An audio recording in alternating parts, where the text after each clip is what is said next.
I live where there's no TV, there's no radio, there's no clocks, there's no electric lights. The girls carry water. They don't wear makeup. They have their babies by themselves. They go in the shack and squat down and have their babies. I live on the ground. I live on the earth. I lived in Hollywood, and I had all that. The Rolls Royce and the Ferrari and the pad in Beverly Hills. I had the surfboard and the Beach Boys and the Beasties and the Neil Diamond and the Rob Scott and the Jimmy Schiffrin and the Elvis Presleys, Mr. Bestleys and all them guys. The Dina Martins and the Nancy Sinatras and the Gafsa Safran. Will you do it to me? I hear you do it good, honey, and all that kind of, will you come up to my house later? So I went through all that, and I seen that was a bigger prison than the one I just got out of, and I really didn't care to go back to prison. See, prison doesn't begin and end at the gate. Prison is in your mind. It's locked in one world that's dead and dying, or it's open to a world that's free and alive. Drugs, LSD, I don't consider a drug. I don't consider peyote a drug. Those are more or less religiously significant awareness, mind-expanding apparatuses that come from the intelligence of the universe. The reason that the girls liked me was, hey now, I'm all around you, hey now, up on your heart I can sing through you. And I play and I sing, and they say, hey man, you got soul in that music. And I said, yeah, I play a little bit, you know. I like music. And they said, man, you're really somebody. I said, oh, I am? Oh, I just got out of jail. I don't know what somebody is. They like my music. They say, man, we want to get you over. I said, get me over for what? They said, we take you down here to Beverly Hills and we want to get you in because you're a star. I said, I'm a what? They said, you're a star. So they took me to the Beach Boys, and I went and I got on the surfboard and I rode around and I looked and I said, gee, Huila Chingazos, this is more trouble than what I just got out of. You got look at yourself. You got to wear that, whether you like it or not. You got to do things. You got to get up and go through all kinds of changes, whether you want to or not, doesn't matter. Your whole life is put in your paycheck. You couldn't pay me all the money in the world to do something I don't want to do. If I'm shoveling the barn and you want me to go desk at Rumflaw, I say, no, I'm doing something right here. I'm helping this blind man. I feel better in doing what I want to do. I did not break the law. Jesus Christ told you that 2,000 years ago. You don't understand me. That's your trouble. Not my fault because you don't understand me. I don't understand you either. But I don't spend my whole life trying to put the blame over on you because my cigarette didn't light or because something didn't work right. What do you want to call me a murderer for? I've never killed anyone. I don't need to kill anyone. I think it. I have it here. I don't need to live in this physical realm. I walk around in the physical realm and I put on the faces and I talk and I play and hang. Yeah, it's this big act, man. In the spiritual world is where I live. I exist in places you never even dreamed of. You talk about, this little physical realm you live in, guilty and is he in sin? Well, how's your courts guilty? How many people do you think you've hung on the ventilators in the nut wards and forced medication on them? You see what I'm saying? You don't have any idea what the hell's going on. If you knew what the hell was going on in your own system, then you'd say, now I see what's creating this. Society's creating it. Society's saying, we want these Rambos. We want these killers. Oh, wow, man. Look at that dude there. And you got little kids looking in the book and where they're selling Sears and Roebuck. Rambo from 12 to 15. Kai Karate from age 5 to 17. And you got all your kids out here doing these crazy things. Now you want to come and say, Charlie Manson's the father of our country. We're convicting you for being Jesus Christ. We're convicting you for being the devil. We're convicting you for being responsible for our actions. I'm not responsible for anyone's actions but my own actions. In my whole life, I've burglarized the grocery stores, stole some nickels and dimes, busted open a stamp machine, stole a few automobiles, and cashed a couple checks. I'm a petty car thief. I've been with prostitutes and bums and winos and all my life. The street is my world. I don't pretend to go uptown and be anything fancy. I can, but I find more real in the world that I'm in than I do the tinsel. And the real world is the one I have to deal with every day, Believe me, if I started murdering people, there'd be none of it left.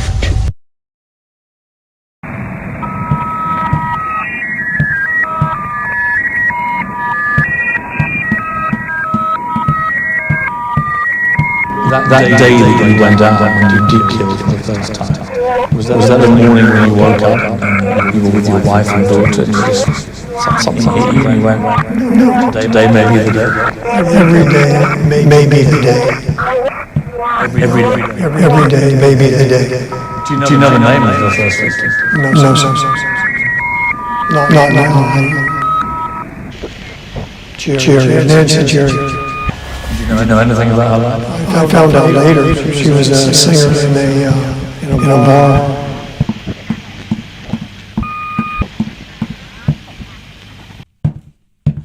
Not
nothing wrong with it. You haven't broken any laws, have you?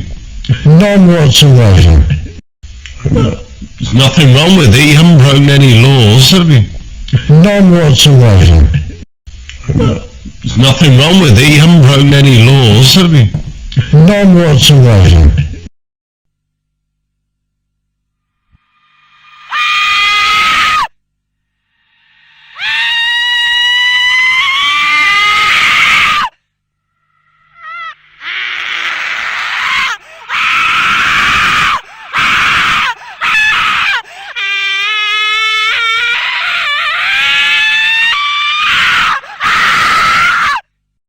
That was it.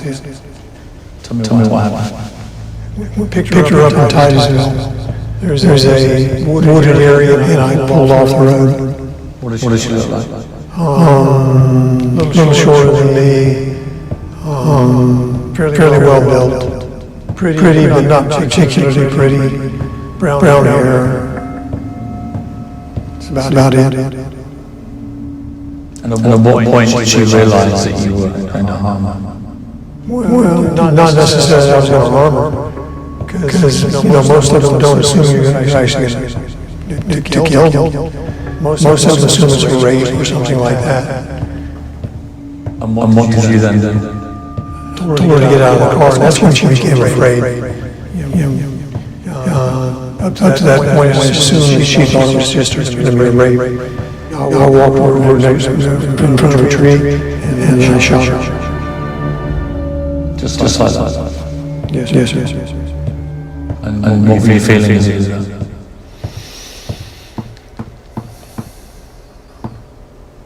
I mean, the thing is,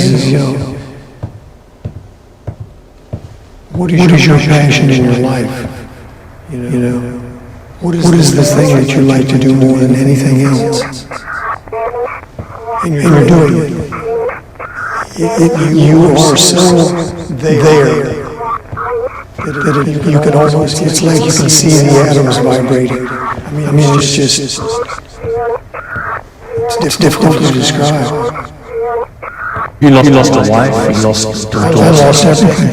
You lost everything, yeah. And do you know what happened to your daughter? Have you ever heard from her? No. How does that make you feel? What can you do with that? We had a picture. Yep. What do you feel when you see your daughter? I don't know exactly. When you look at your own daughter at that age, smiling, innocent, happy, what do you feel about the young woman you killed? I don't put those together. I mean, what would you feel about a man who snatched your daughter and terrorized and raped and killed her? I totally would appreciate it. That's how you feel? Like I said, I certainly would appreciate it.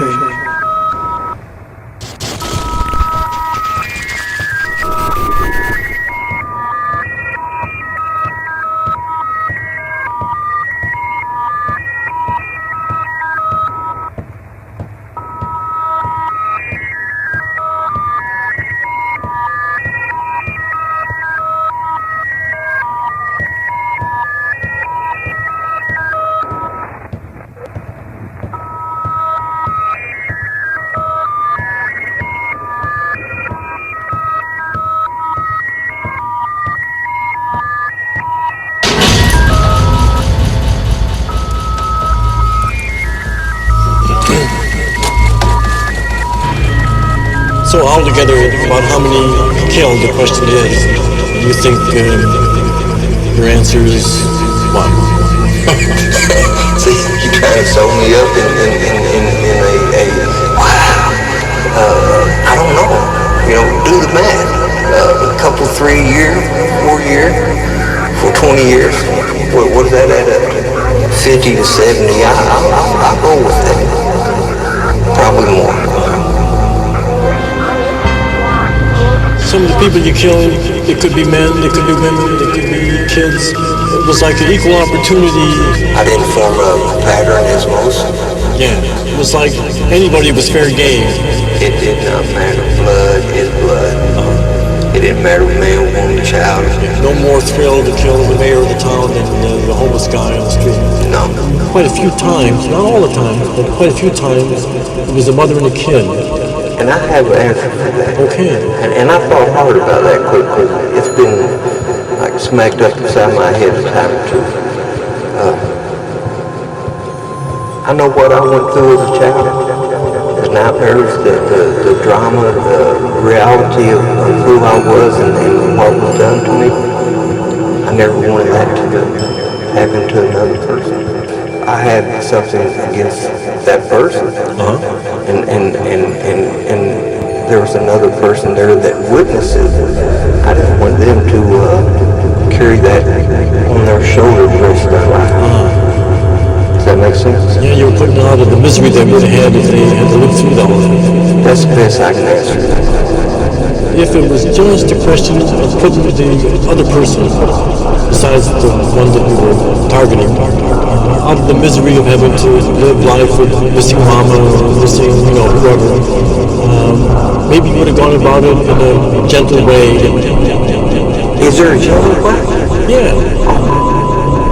How you know when they strap you to a gurney that everything inside of you just ain't burning up? It's the sensation of blood. It's the sensation of tying that scarf around your neck and just watching your eyes. It's the sensation, seeing that skin pull apart. It's the sensation.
Taking that knife and just pulling and knowing it's sharp enough just go all the way up. Was there anything different the first time when you killed a person? Was there a different rush, a different feeling? That first one, I can still see it in slow motion. And each one after that became more... Speed it up. More routine. I can't find the dragon I'm chasing no more. I can't find that rush, that same release of anger I felt that first time. So there was a release of anger. Oh, without a doubt. It was like busted a piece of glass and there's just little shivers all up in it. Today, I might say, Tom, Dr. Stone, he's okay. And tomorrow I might wake up and say, that bastard, he tried to slide a slick one in on me. You understand? I do. That's why there's this glass.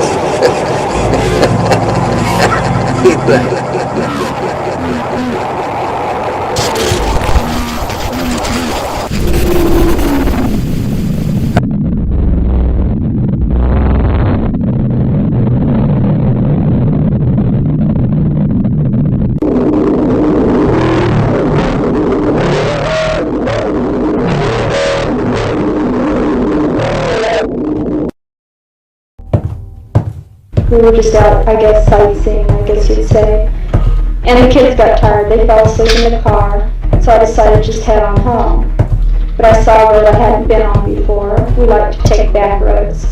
And just went down that road, and there was a guy standing in the road.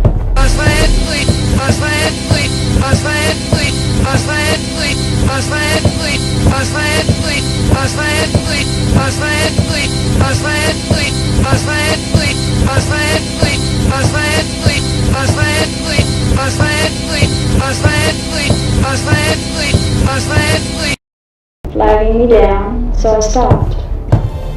If I had shot my own children, would I not have done a good job of it? Why would I have taken my kids to the hospital? Wouldn't I have made sure they were dead and then cried crocodile tears? That's insane.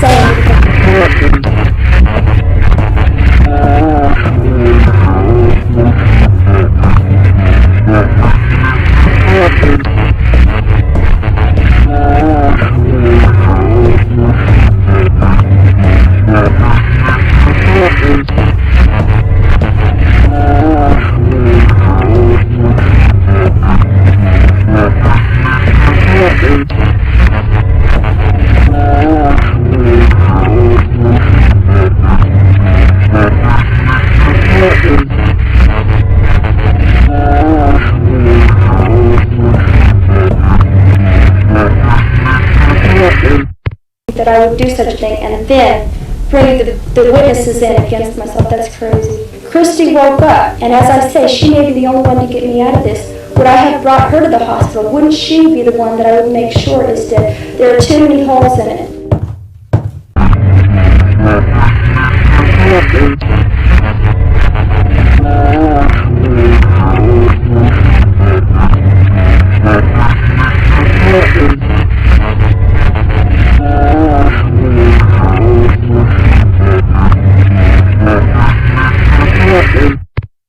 When this man shot my daughter, my first reaction was to snap back to my childhood, to the pain that had happened to me back then, my marriage, my entrapment by society. This man was bigger than me, he was stronger than me, he had no power because I had a gun. And I stood there and I looked at Christy reaching, and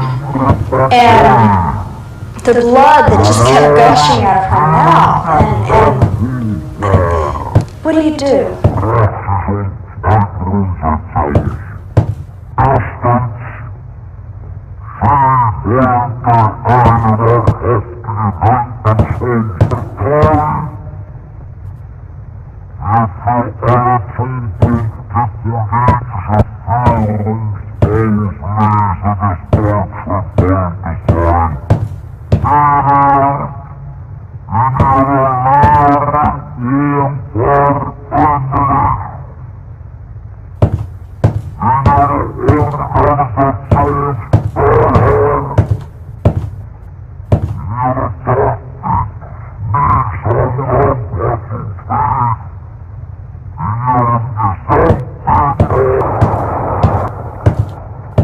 Everybody says you sure were lucky. Well, I don't feel very lucky. I couldn't tie my damn shoes for about 2 months. It is very painful. It is still painful. The scar is going to be there forever. I'm going to remember that night for the rest of my life, whether I want to or not. I don't think I was very lucky. I think my kids were lucky.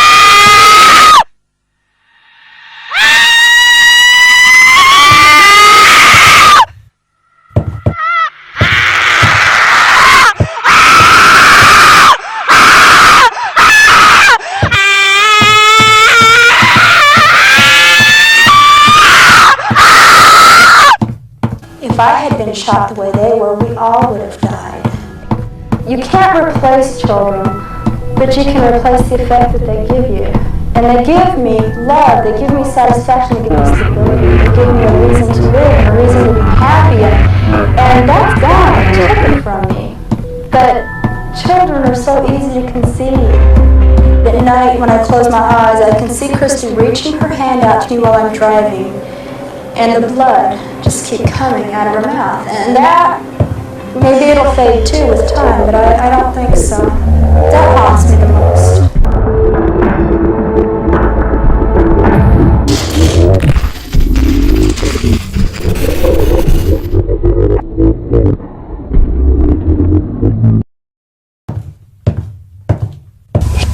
Living on you.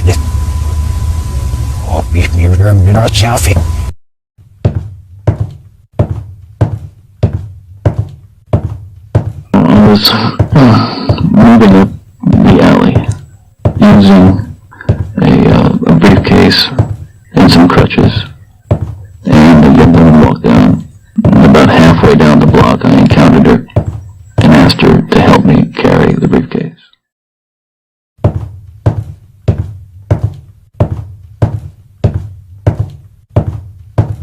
If I started murdering people, there'd be none of you left. If I started murdering people, there'd be none of you left. If I started murdering people, there'd be none of you left. If I started murdering people, there'd be none of you left.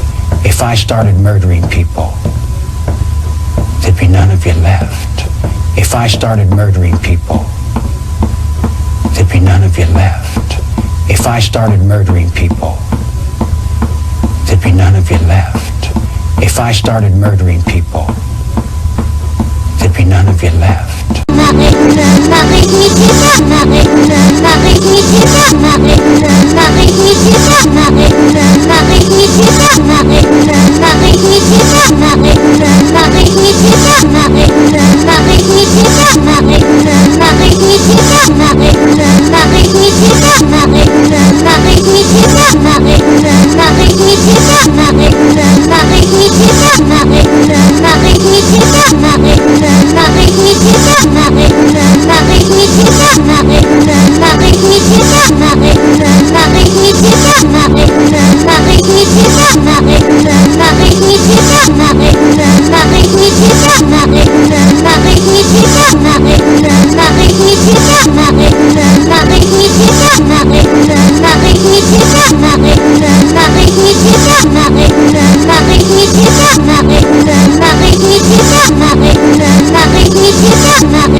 Which she did, and we walked back up the alley. Basically, we reached the car. What happened was I knocked her unconscious with a crowbar, and handcuffed her and put her in the the passenger side of the car, drove away. One of the things that makes it one of the things that makes it difficult is that at this point she was quite lucid, talking about things. It's funny, but it's odd that people say in those circumstances. She had a Spanish test the next day, and she thought that I had taken her to help tutor me for the Spanish test. If I started murdering people, The long and short of it was that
and strangled her. Can you hear that? The Hawkins girl's head was severed and taken up the road about 25 to 50 yards and buried in a location about 10 yards west of the road on a rocky hillside.